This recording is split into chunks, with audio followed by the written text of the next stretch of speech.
గత ప్రభుత్వంలో Bejjanki X road to Gulkulkundapur via Begumpet రోడ్డుకు గుగ్గిళ్ళ బ్రిడ్జితో పాటు 8 కోట్ల ప్యాకేజీతో ఇటువంటి నిర్మాణము చేసేటువంటి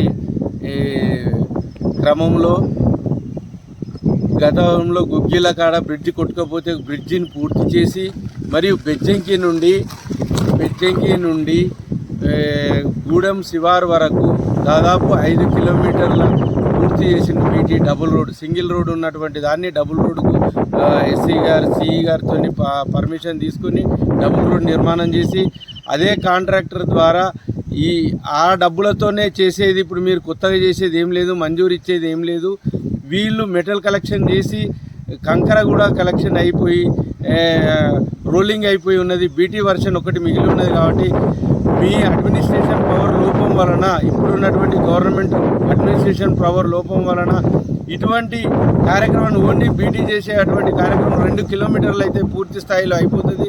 ఎన్నో యాక్సిడెంట్ జరుగుతుంది. కంకర చేయబట్టి కంకర స్లిప్ అయి పైకి లేచి కంకర అనేది పైకి పోతూ ఉన్నది. కాబట్టి అటువంటి కంకర లేచినప్పుడు బైక్పై ద్విచక్ర వాహనాలపై వెళ్తున్నప్పుడు స్లిప్ అయి అడ్డం పడి యాక్సిడెంట్లు అయినాయి. గతంలో ఒకరు మరణించినారు, ఒకరికి తలకు గాయాలైనాయి. ఒక రిపోర్టరే ఈనంగా పోతూ ఉంటే స్కిడ్ అయి పడి అనేకమైనటువంటి ఎమ్మెల్యే గారు చొరవ చూపి ఈ బీటీ రోడ్డు కొత్త టెండర్ పిలిచేది లేదు, కొత్త అడ్మినిస్ట్రేషన్ శాంక్షన్ ఇచ్చేది లేదు, ఏది లేదు. ఆ కాంట్రాక్టర్కు ఉన్నటువంటి పేమెంట్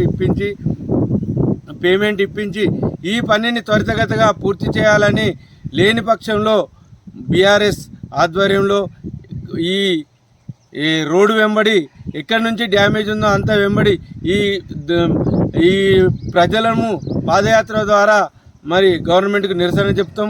అదేవిధంగా ఇంకా ఈ పని పూర్తయ్యే లోపు, ఈ దసరా లోపు పూర్తి కాకుంటే దశల వారీగా మేము ఈ కార్యాచరణను పునరుద్ధరించి ఈ రోడ్ అయ్యే వరకు రోడ్డు పైన బైఠాయించి